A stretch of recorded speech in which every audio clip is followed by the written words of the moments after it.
It is Monday, January the 25th, 2021, and it's about 8:33 p.m. and my name is Richard Wright, Professor Richard Wright.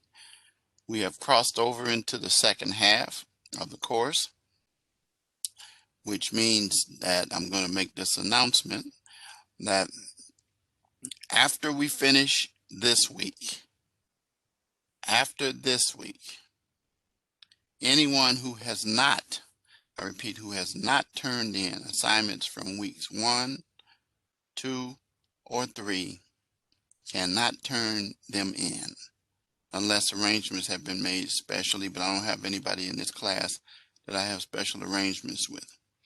So be ready if you have missing assignments, make sure that those are submitted. You'll still lose points unless there were some mitigating factors that I don't know about. No one's let me know of any problems that they're having as to why they're not. So everyone should be on notice of that. Now, I'm kind of functioning not at 100% today, not because I'm sick. I'm very well. My health is very good, but I'm in a grieving stage. Over the weekend, my sister, one of my sisters, passed away, and yep. So thank you. So I have been dealing with that. I had a total of 7 sisters from natural birth, and 1 from adoption. And so now I still have the adopted sister, but of my natural siblings, of the 7 girls that were, now there remain only 4. And so it's pretty tough. Yeah, she's had some illnesses, and they had her on a machine. And in fact, they still have her on the machine. But the doctors have said she's brain dead. You know what that means. So my nieces and nephews, they're not accepting it, but I know what it means. And so keep me in your prayers. And that's why I fell behind in my grading, because I didn't accomplish as much as I usually do with week 3. With week 2. Week 2 was due on Friday, and so I spent a lot of time Friday dealing with the situation, and then finally on Saturday is when the doctors gave that word, and since then I've been dealing with it. So be patient with me. I will get your assignments in due time. If you do have any questions, again, I still stand ready to answer your questions. Thank you. I appreciate that. I greatly appreciate that. So, yep. So let's go ahead and get rolling. I told my dean, because he asked me that I needed some days off. I said, well, I want to, I got lectures Monday, Tuesday, and Wednesday. I'll get through those. I says, but actually, to be honest with you, I told him, I says that dealing with my students actually helps me. So you guys are friends as well as students to me. And so again, I appreciate that, Kara. Thank you so much. A lot of people who are my friends on Facebook have shared condolences, including my dean and all the way up to top leadership at the school. So we will get past this. My sister, let's see, I'll be 71 May 3rd. My sister would have been, let's see, 60. I say 68 or 69 on June the 8th. So, but again, thank you so much. So let's get started here. I'm going to share my screen. So if I pause and break down a little bit, bear with me. But I think I'm gonna be okay. I think I'm gonna be able to get through this. That's part of my adversity in life. But you're right, what you said. I appreciated it. I am a human, and I'm big brother for my sisters. I have no brothers, and all those sisters, and so I've kind of grown up with taking care of them in a number of ways because we lost our parents, at an early age. Our dad at 7, when I was 7 and 57, and mom at 63. But, we were raised by aunts, and then other people helped raise me. So it's just been tough. So, all right. So we are at this point, week 4. As you can see, we have actually next week. Well, I'll show you on the schedule, our schedule. But the course is coming to an end. These are the recordings. Let's take a look at the course calendar right quick. Okay.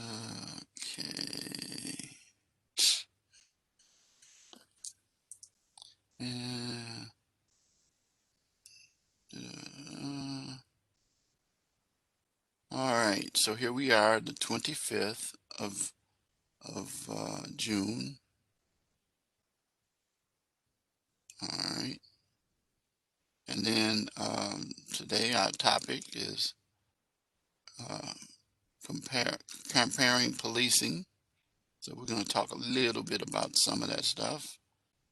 Our lecture today, initial post due tomorrow on community policing. And then your reply post due Saturday, 11:59 p.m. Central Standard.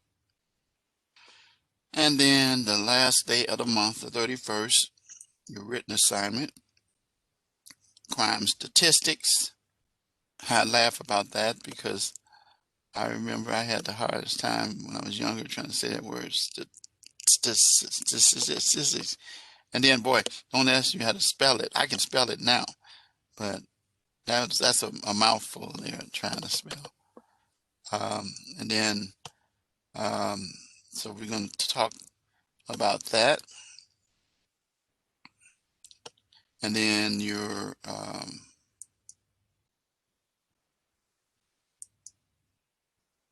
here we go. Here's your written assignment, and then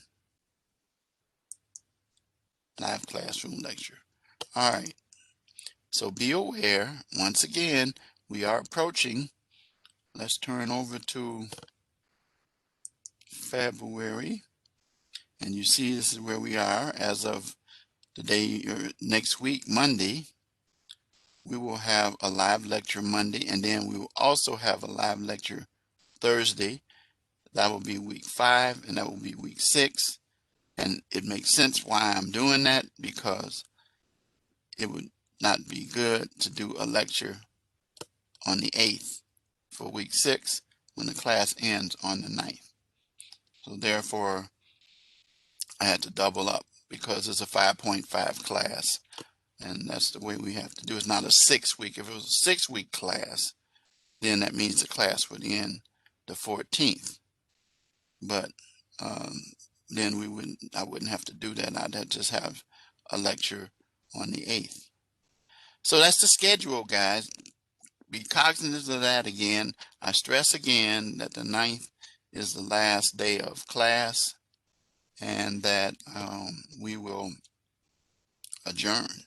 All of your assignments have to be in. In fact, I have to have final grades in for all my classes by the 13th.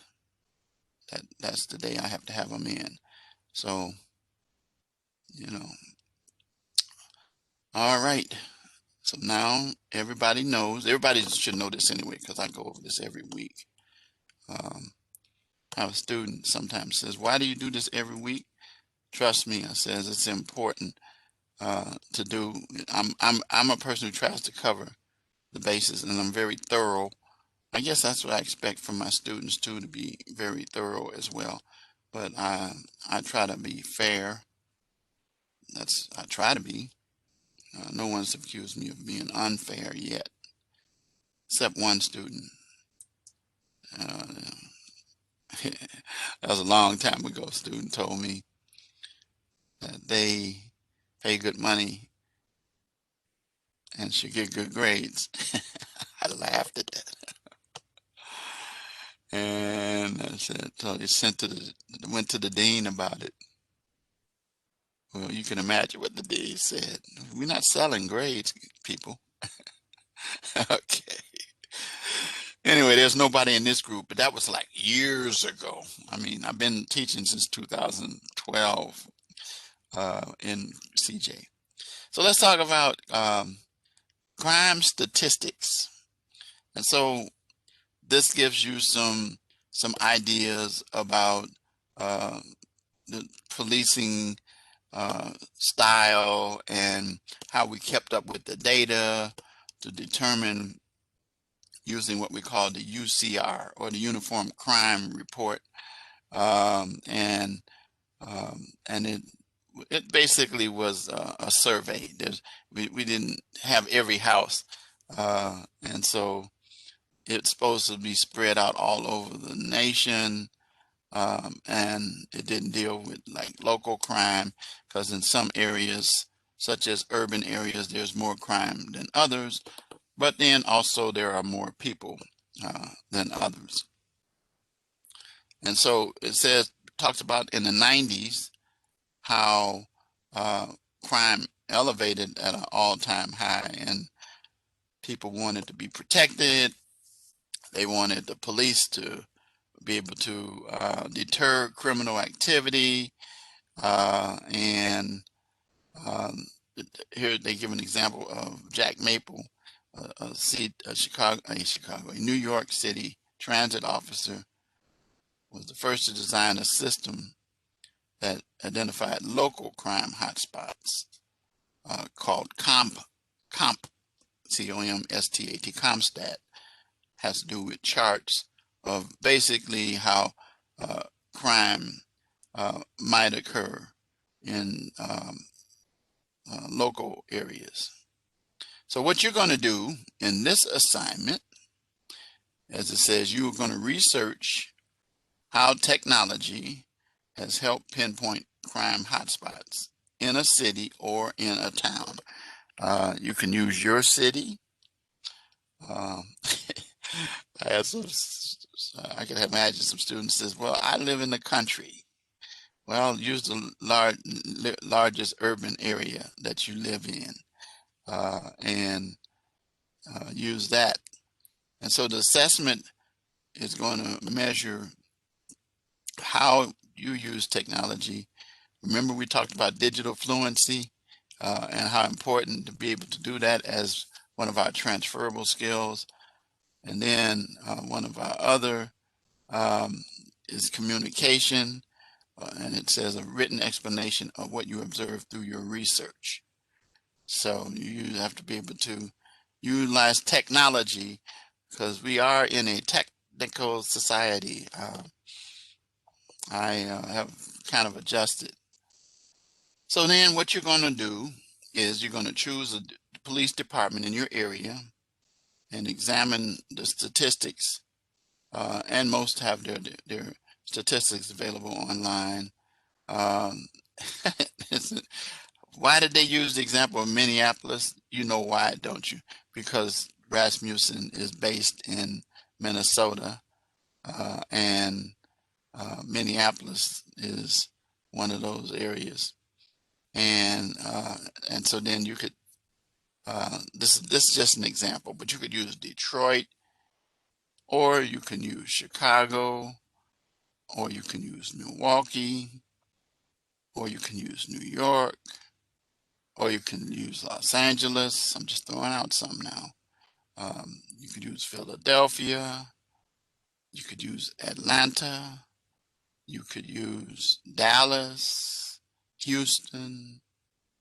I'm just going around, just naming a few. So pick your interest. Pick one that interests you, either because you either live there, or either you have lived there, or you're familiar with it, one or the other. If I was going to do it myself, I would use Chicago because that's where I'm from. Though I could use probably Detroit because I have ties to Detroit, Michigan, but I would prefer Chicago. So anyway, examine the statistics that you find, determine which crimes appear to be the biggest problem, as well as in the areas in which they are located. One of the biggest problems in Chicago right now going on, for those of you who choose Chicago and are in Chicago, would be carjackings. Carjackings are out of control. There is so much information, statistics showing how carjacking is on the rise as we speak. Very interesting. It's so bad in Chicago that we have my wife's Mercedes. I said we are not taking it to the city, and it doesn't matter whether you're in what they call so-called good communities or not. It doesn't matter. So that's one of the issues. That's a big humongous problem that people could research. What strategies would you propose to deal with Chicago and the hot spots? The other thing in Chicago, as you already hear about, is the shootings that take place. So you got a number, those kinds of things. So you're going to do it, not a book. You're going to do a 2-page paper describing the city you researched, the statistics you observed, and what measures would you suggest to lower the numbers of crimes in these hot spots.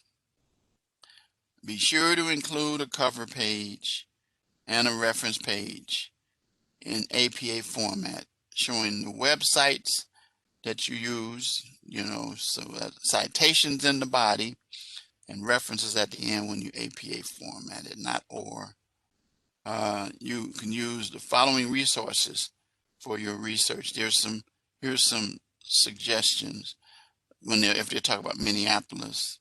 But again, like I said again, there is plenty of information, and that helps you to understand your various municipalities. I'm not going to ask students to tell me which one they're going to write on, but I can tell you, you're going to learn something here that's very valuable in terms of criminal justice, knowing what's happening statistically around you. Let's go to the rubric to confirm. I think it's an interesting assignment myself. As usual, I hate grading people on this one. I care not much about this one, or I can live with this one, but I want to grade you on this one. So look at the difference between this one, a description of the city. So you didn't adequately research what's happening there. But here you go to clear and comprehensive description of the city, research, and the location hotspots. Remember, provide sources to support your statements, please, good people. You know how to do that very well. And that's for mastery points. I like nothing better than to grade everybody's papers and have 100% or close to it. All right. Description of the statistics.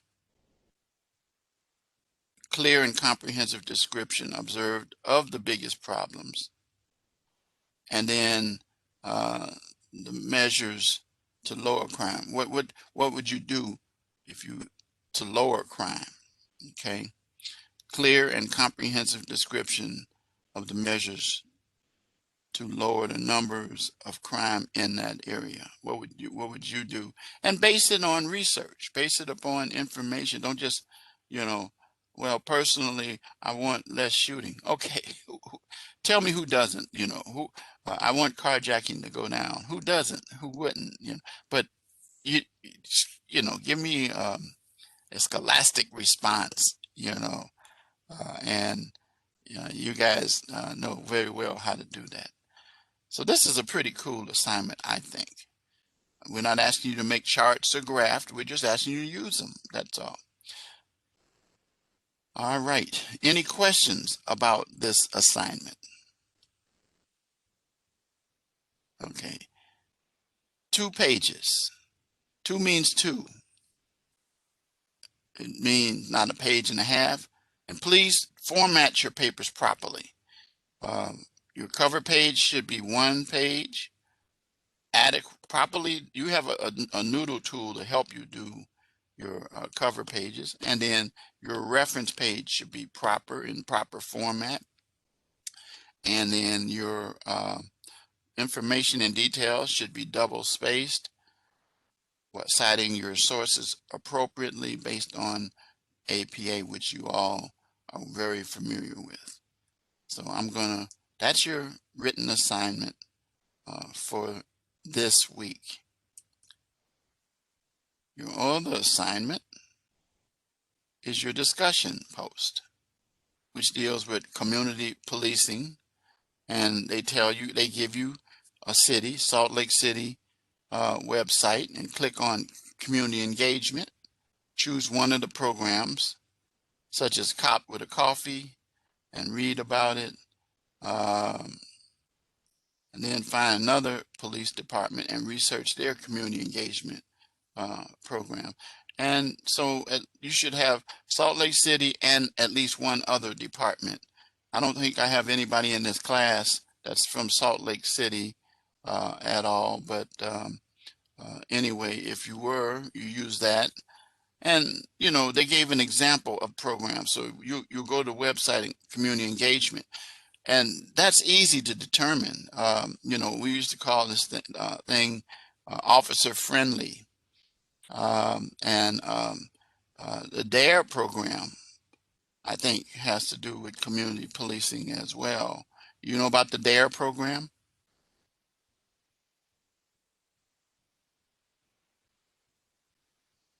Yes, yes. And so DARE is a form, but the kind of thing that we're really talking about is where police get involved in the community. There are actually basketball leagues, baseball leagues. There's all kinds of things that police officers do to show their human side. I saw one that was really cool, is that the police were doing what's that dance called? This stepping, and they were dancing slide to the left, to the right, and then they would turn, and then they were all dancing with the people in the community. Those kind of things, and things that allow the police. Because remember, good people, and we're learning this in law enforcement, is that we are not an island. And you know, it's not it shouldn't be as in the terms us against the police against us and us against the police. It shouldn't be. And the community should have a positive um, appreciation for police, not just for protection. And the police department should demonstrate some community awareness. I have actually seen situations, and I'll give you some ideas I've seen, where police officers have people who they find them committed a petty theft. And the petty theft, as it turns out, is something that they are committing because they don't have a job and they don't have food. and they bought groceries for the person rather than locking them up even, so I'm not saying that that's one, but so describe the philosophy behind the programs and explain in if one department offers more or less in regard to community engagement. And then it should be at least 250. It's not difficult for you to write 250 words. It is very easy. You don't sit there counting it. Matter of fact, to be honest with you, a really good post actually probably consists of somewhere between 200 to 300 words of not just not copying and pasting material, but of information you provide. So then, what do you think is the reason for the difference in these programs? And then check what your peers said and respond accordingly and give your opinion why not their programs. So community engagement. Okay, we talk about community policing. We're going to talk about that in just a few. So that's your discussion post. That's due tomorrow night, initial post, reply post on Saturday night. And then, of course, your live classroom lecture that'll be given today as well. All right. So you guys are all good with the assignments, I'm sure. So I'm going to go right into Module 4, and let's talk about the topic of community policing and how it operates with these three areas: history, methods, early methods, and then technology. So policing history, as we have already kind of talked about earlier, where the citizens were the ones, that were out there looking out for the community. And it was, as they talk about in the early 1700s, I know none of us were around, as citizens patrolled the streets at night. And then in the mid 1880s to the 1950s, beat cops. The old, when I was a kid, the police actually walked in the community. They walked in the neighborhoods. Probably in some small communities they still do that, but now we have come to know law enforcement. We don't see the foot patrols as much as we used to. What's the closest mode that we generally see that's just goes a little bit beyond foot patrol that you might be familiar with? Can you name one?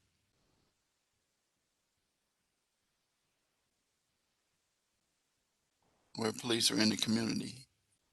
Can you name one?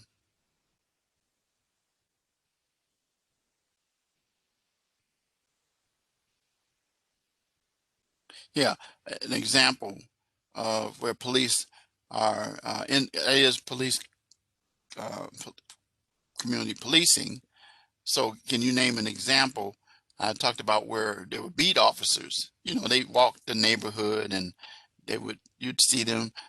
They would just walk in the area, walk in the neighborhoods.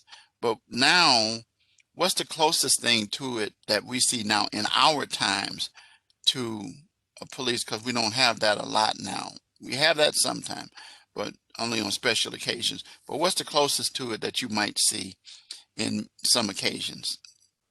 There's at least two I can think of off the top of my head. See if you can come up with one.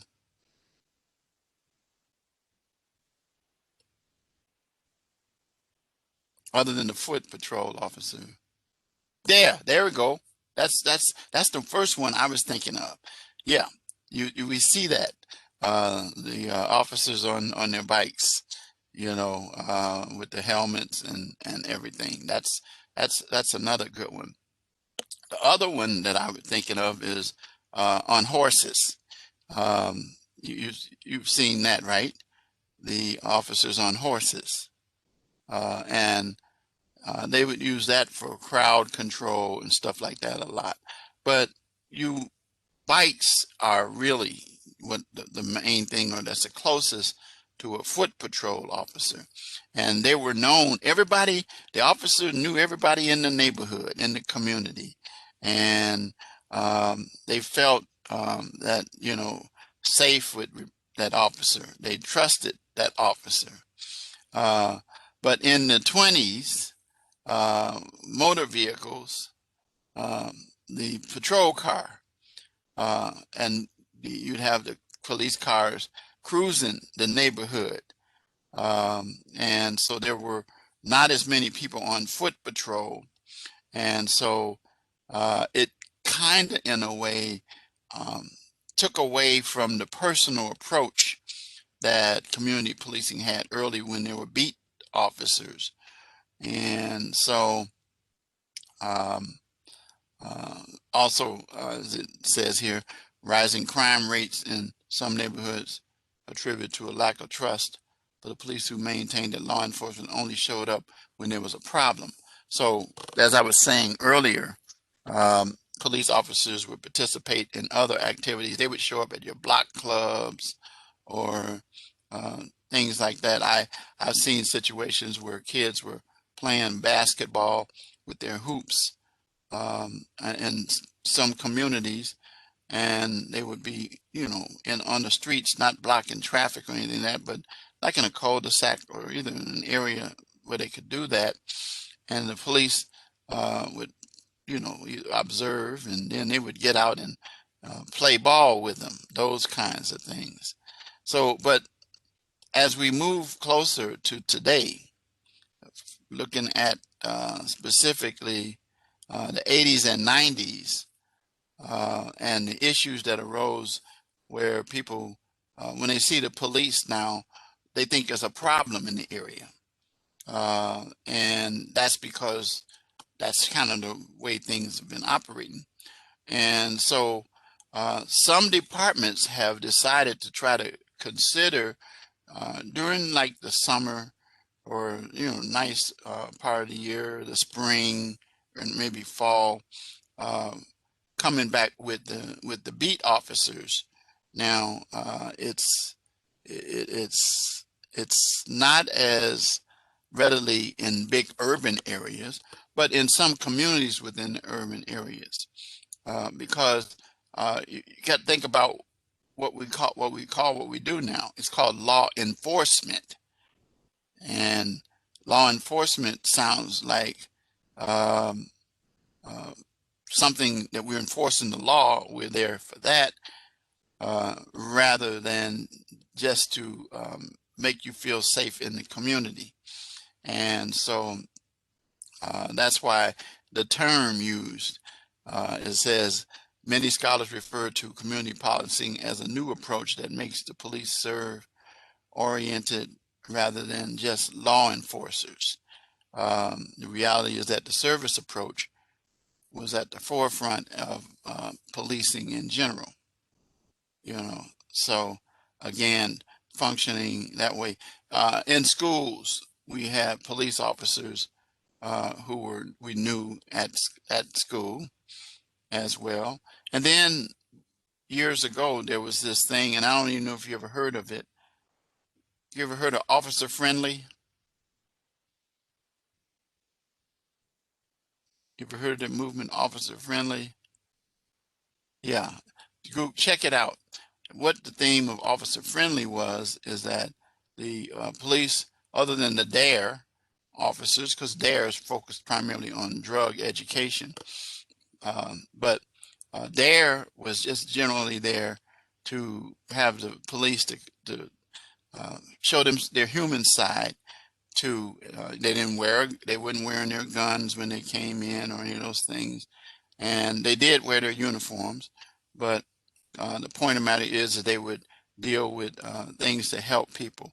And then the police would also um, and continue to get involved in things in the community when, like, for example, um, um, recognize and appreciate the problems of diversity in various populations, and deal with assisting those individuals.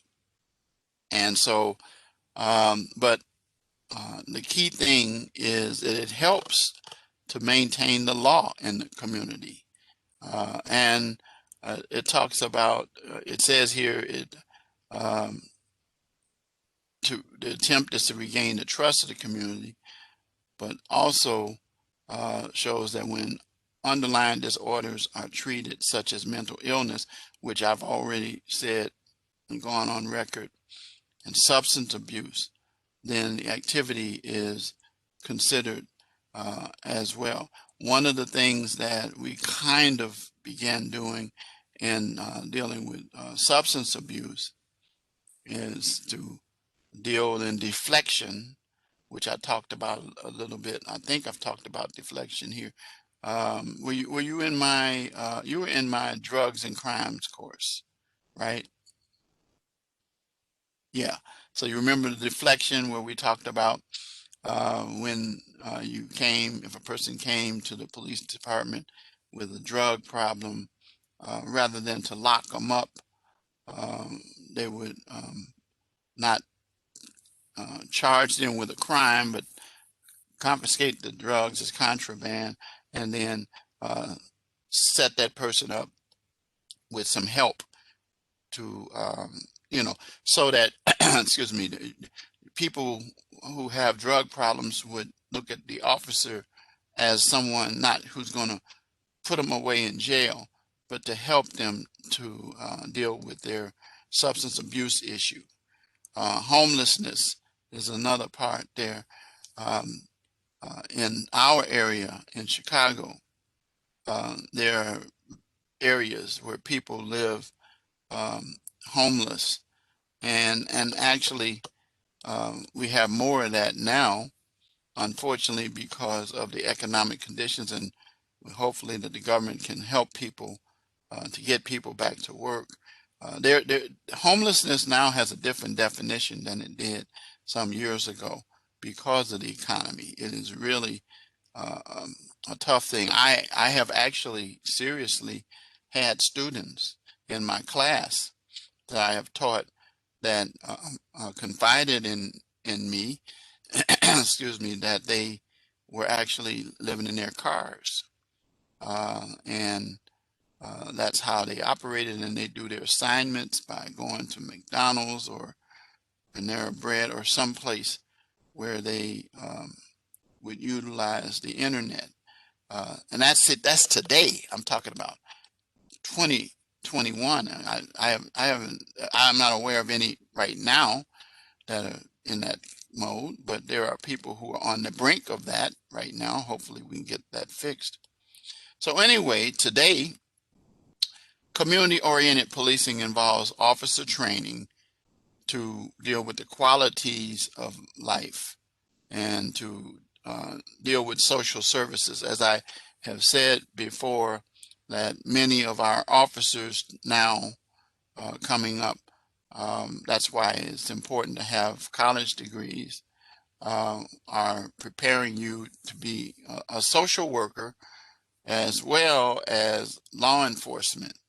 And so we are training students to recognize that you must be prepared to deal with those kinds of situations and not just, as they say, hand it off to someone else. And it talks here, it says this is not just simply to gain the trust of the community, but as research have demonstrated that when underlying disorders are treated, such as mental illness, substance abuse, homeless, then criminal activity is deterred as well. I would agree with that. That's why I'm an advocate of one of the things is education and vocational training for individuals as well. When I was a kid, I was in what they call it's like the Boy Scouts, but it was like a youth group, and I've forgotten what they called it then, but we had our junior police badges, and we didn't have guns and stuff like that, but we learned about the police from a different perspective. So anyway, this gives us some more about the perspective of dealing with community policing all the way up to today's date. You can take a look at some of that. Let's look at where we are from the 80s and 90s. Um, we got into this crime now of terrorism. We're there now. Incidents like the World Trade Center bombing, uh, Oklahoma City bombing, and now they can add the insurrection of the Capitol and also other buildings across the country. And so we have some serious problems that are here and taking place even now. Another major development that helped police is the computer, which revolutionized policing strategies by creating 911 dispatch. There's also some have not 411, but I forgot what the other one is that we have in Chicago, where you can call the police department, and 911 was like emergency calls, but there's other things. Advanced fingerprinting. Oh man, I remember the old days, and I was actually still when I was a police officer.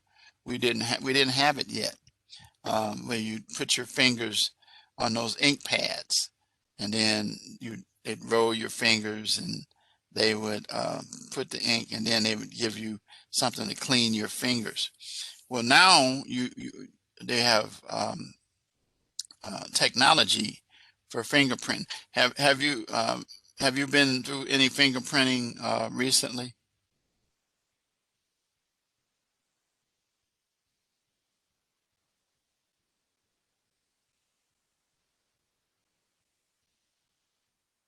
Yeah. Well, everybody's now getting fingerprinted for jobs.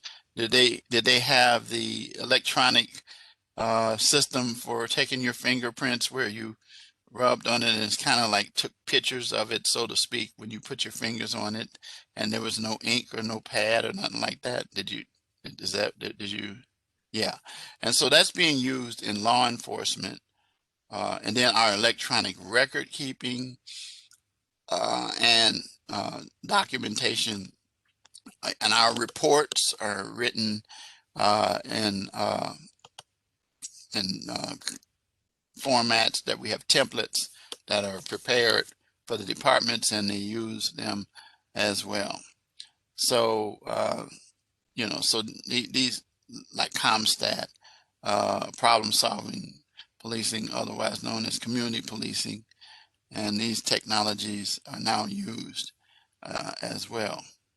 So talk about the new millennium, uh, the terrorist attacks of 9/11 brought to attention much needed information of sharing. Law enforcement agencies work together with the feds, the FBI, Homeland Security now, which was created based upon the events of September the 11th. And so it says now, as we conclude this section, is that policing is proactive, and not officers are not there just to enforce the law, as we talked about early. But I said already, as you must act as a social worker, identifying the quality of life that cause criminal behavior, dealing with trying to even help people with affairs where people can get employed. Unlike reactive law enforcement of the past, modern policing requires officers who are college educated, I said that earlier, socially conscious and responsible. Remember, I talked about one of the things in terms of dealing with diversity and individuals from various populations.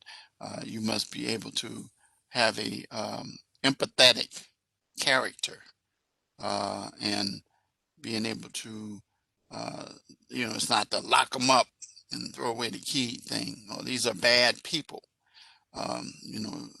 Somebody says, um, that could be you. I look at my life and I see people that I go into jail and I would interview and talk to as a lawyer.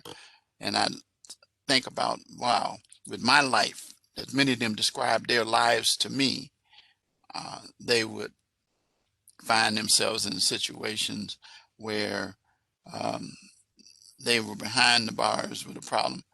Yours truly lived the kind of life where I could have uh, done that as well. And it's not just based on the choices, it's based on a whole variety of opportunities. Um, People who might come to be with you to maybe mentor you. That's what I do with my students. I mentor my students. And again, remind my students, be socially conscious. That's why I talk about the things that are happening. That's why I talked about uh, the political issues that are around us. We are not, as law enforcement people, operating on an island. And so anyway, then we talk about being tech savvy. I laugh about that because we're not in Mayberry, USA anymore with Andy and Barney Fife. Do you know about Andy and Barney Fife, Kara? Do you know about them? Well, Andy Griffin. You must not look at old TV. They have Barney Fife, Andy Griffin, uh, and they used to have a TV show that would come on, and Mayberry USA a show spun off of that, but it would be a local department, and take a look at that sometime. It's Don Knotts played Barney Fife. I think Don Knotts has passed. I think Andy Griffin, I think, is still alive as well. The Andy Griffith Show. So anyway, these are some resources that we use to come up with that. You want to look at some. So dealing with the early policing methods, which we already kind of talked about that. So I'm not going to go over that again. We talked about how it started out with the beat officers, and then also one other thing is that you carry radios now. And now, what else do you have in addition to radios? That's really important as police officers. What is it? Name it. Tell me, what is it?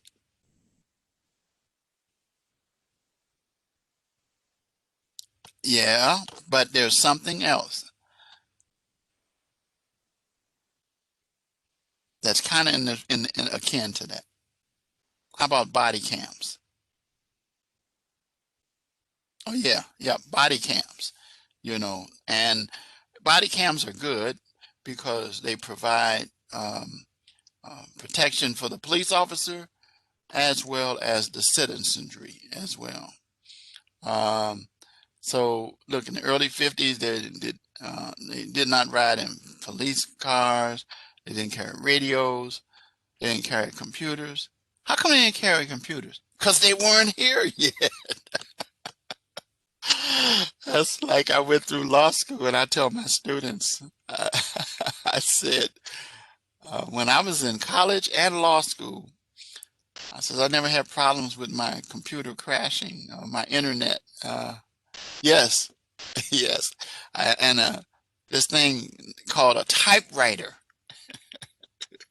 You ever heard of that thing? And actually, yes, I used to use, there are electric typewriters called the IBM Selectric typewriters with the little ball thing. But I go back to the typewriters where they had, you just, the little things come up and bam, bam, hit the top, and they were not electric. They, so, and if you ever go back and look at shows like, what's the name of that show? Barney Miller. Have you ever heard of Barney Miller?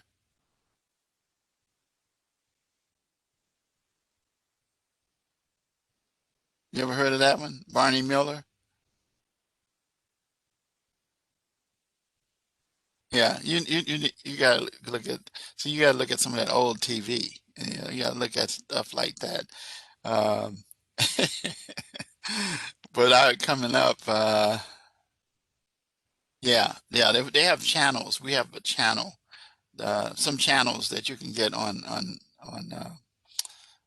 your on your television, that black and white stuff. Even it's not even. But anyway, the typewriters, they were they weren't electric, and then we moved up into that, and the criminals, it says, outgun, and uh, the criminals had weaponry that outpaced the police. And guess what? Isn't that kind of happening now? That the police are not allowed to carry certain weapons, but that, like for example, when I was a police officer, even um, there were certain kind of armor-piercing bullets that um, criminals had, and they were designed to penetrate my vest, and those kinds of things. We That's another thing. We wore bulletproof vests. Now it's standard dressing procedure, but years ago, back in the 50s, early 60s, there was no such thing as that kind of thing. So, and then you didn't have those helmets that police wear unless it was a riot or something of that nature taking place. So anyway, the fact of the matter is that we have advanced with technology that makes it more easier and efficient for us to use um, to investigate in crimes. And so community policing is something that's here right now, and it's here to stay. Policing is a direct reflection of the society. It is. Just jumping down here past this, says law enforcement and the laws enforced changes and evolves with the time. Uh, for example, 150 years ago, it was a crime to steal a person's horse because that was their transportation. And so now that goes back to what we talked about a few minutes ago, uh, carjacking or auto thefts. There was no air travel, and therefore no laws concerning terrorism. And so because of some of the technical advances that we have today and some of the things that have come about, we now have a different scenario. Society was structured differently on the frontier, as individuals attempting to police an area could only react to given situation of crime they personally witnessed. Now it's different because we got the cameras and the video stuff. Police consisted of any able-bodied man at that time. Now it's man or woman capable of chasing and catching offenders. And there were no prosecutors, defense attorneys, or professional police departments. That I'm talking about early, 150 years ago, and those kinds of things. So moving ahead, we began to deal with, in the 20s and 30s, corrupt politicians. Are we still dealing with that?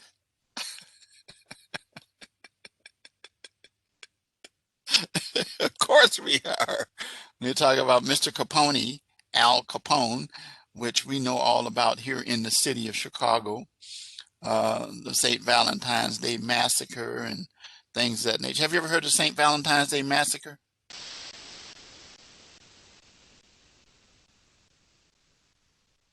Have you ever heard of that? Okay. So that was a crime that took place right here in Chicago on Clark Street. And as a matter of fact, you can go up in the area and they show you where it happened. We had people like John Dillinger, who was a major crime figure that the Federal Bureau of Investigation started by J. Edgar Hoover, who was a racist. And the reason I know he was a racist is because when I applied to the FBI, and I don't know if I shared this with you guys, I applied to be, that was my route that I was use. And I think I mentioned it in my story, but that I wanted to go to the FBI and become an FBI agent, and that would help me get my law degree, and applied to the FBI. They did a in-depth uh, background check and then rejected me, and I would find out years later that the only reason I was rejected was not because of the background that I came from, but because of my race. And they were rejecting minorities and females. They didn't want any females. And so, you know, but and let me tell you something else. Uh, there's a group called the Untouchables that came out of Chicago to deal with Al Capone. Have you ever heard of the Untouchables? Yeah, I know you have because you saw the one with Kevin Costner, didn't you? Right? Uh-huh. Well, there was a TV show on that came on in the 50s and early 60s called The Untouchables with Robert Stack playing Elliot Ness. And Elliot Ness was a real individual who came to Chicago and who's actually from Chicago. But guess what? My high school that I graduated from, Fanger High School, I always talk about Robert Zemeckis being one of the famous people and the members of the group, rock group Styx, having graduated from there. But in the 20s, the real Elliot Ness, who dealt with bringing down Al Capone, was a graduate of my alma mater, Fanger High School in Chicago. And there were desks when I was in high school that had Elliot Ness sat here, and we thought people had just done it, but we found out there was a whole section that they had dedicated to that. So I had the privilege and pleasure to have graduated from a high school in 1969 that in the 20s, Elliot Ness, one of the greatest crime fighters that dealt with crime, uh, and Al Capone's Albatross. So in that movie, if you remember Kevin Costner was Elliot Ness, right? You remember that, Kara? Yeah. So he played the role of my uh, alum from my school. So anyway, during the 40s and 50s, it said crime decreased somewhat because family structure would normally interact with generations where they would look out for each other. In large cities, however, policing was still mainly reactive to the quality of life, such as drunkenness and theft. Then, gangs came about as well. And in the 60s, unrest dealt with responding to civil rights conflicts and the Vietnam War protesters, which I readily saw as a young teenager. And the economy was a little better, but allowed the police to spend more on funding on research concerning effective. The thing about law enforcement back in those days is it was not very diverse in terms of ethnicity and race. And there were some issues there with that, and particularly in the communities where I was raised up, in the African American community and in the Hispanic community.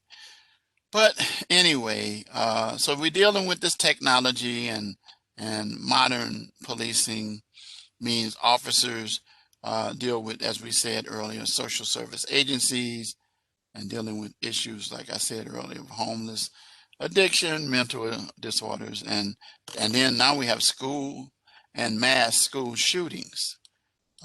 And so look at what it says here. And this goes back to, if you think about week 1.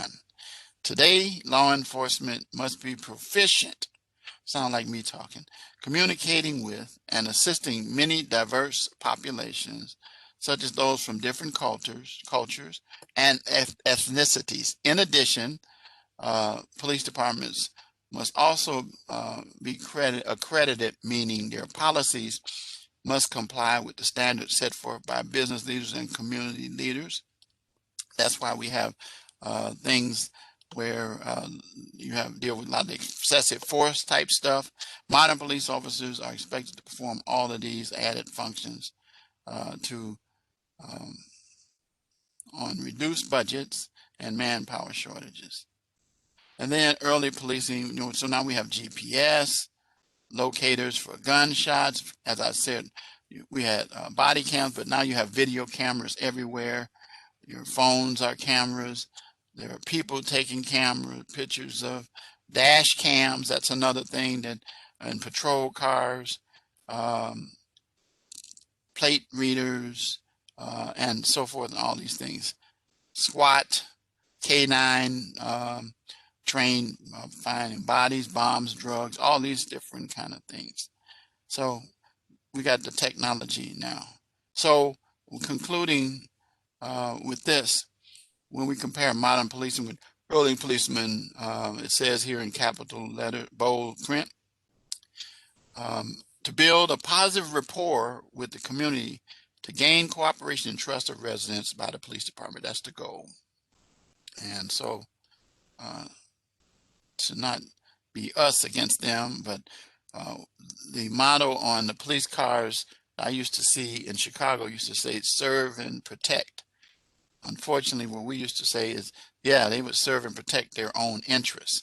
That's the community perspective that a lot of people maintain because of the way law enforcement operated. And then, so finally, as we wrap up, and I'm not going to go over this a lot, but it talks about the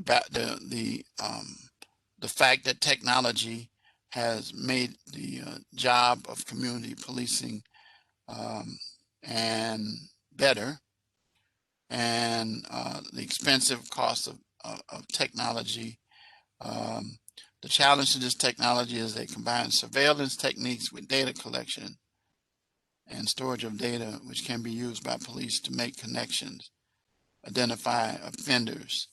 Um, and some people argue that surveillance technology can be linked to multiple databases containing information on individuals, vehicles, crimes, and locations.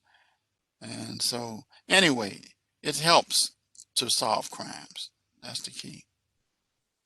And so that's it for me. Very interesting thing that we talked about today. I always think of this as a this is the first time I've taught this module because they redid this course, and I applaud that one. I think that's a good topic. So, any questions? Okay. So I'm going to give you a key phrase, and then I'm going to let you go. And that key phrase is, what do you think I'm going to say?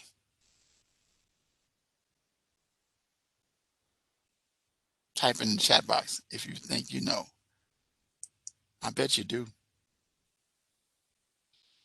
I'm looking at the chat to see if you type it. Any ideas?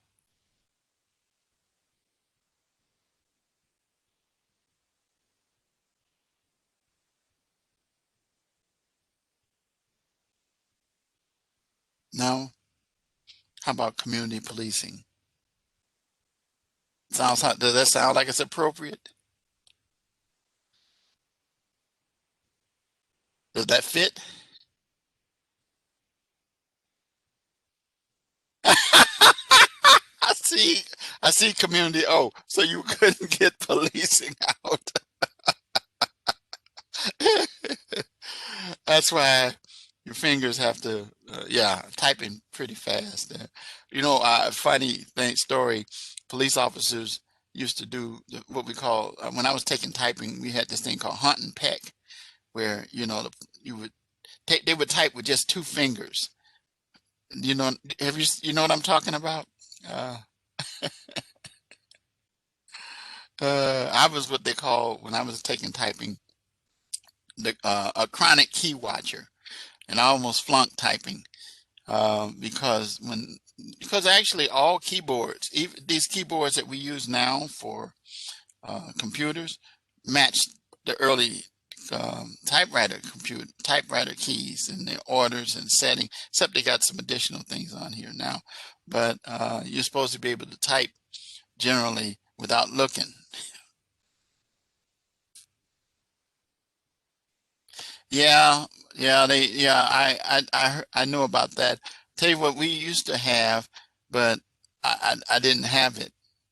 Was they had keys with no letters on them, and and so you had to, uh, learn how to do that. And we had little exercises that we would type things. I can't remember.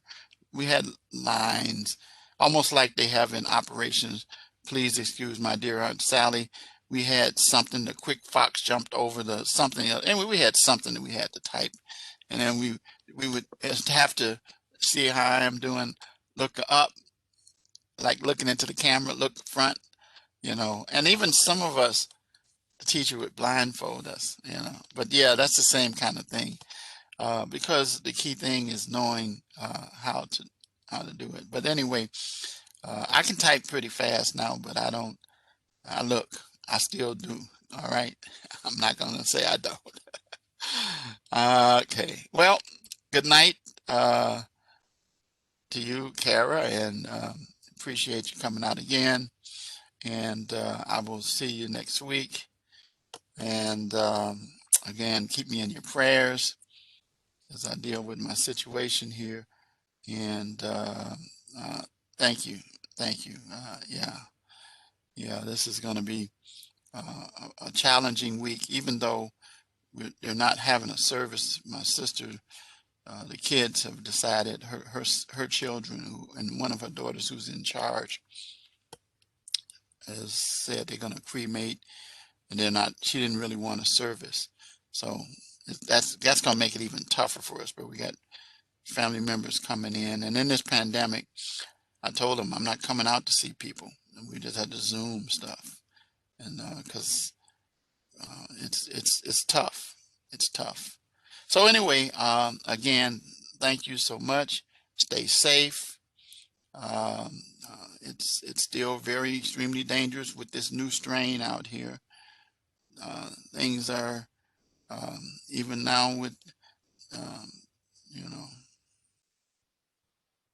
yeah, there's Zoom funerals. Yeah, they're having those, and it's yeah, because it's tough now. It's just tough altogether. Not having to repass like we used to and those kind of things. So when my brother-in-law passed away last year in April, um, we had no repast, and we had people socially distanced, and you had to sit, everybody's sitting up there wearing masks. And then when we went to the cemetery, he was buried in a military cemetery called Abraham Lincoln, which is like Arlington in Virginia for military people. We couldn't even go to the gravesite. We could stay by the funeral car, and we could see far off. We could see them, and all that stuff. So anyway, we have to roll with the punches here in the situation here. I feel bad about the people in California, and I know it's so bad out there. I mean, I got family out there, I'm sure. Do you have family in California?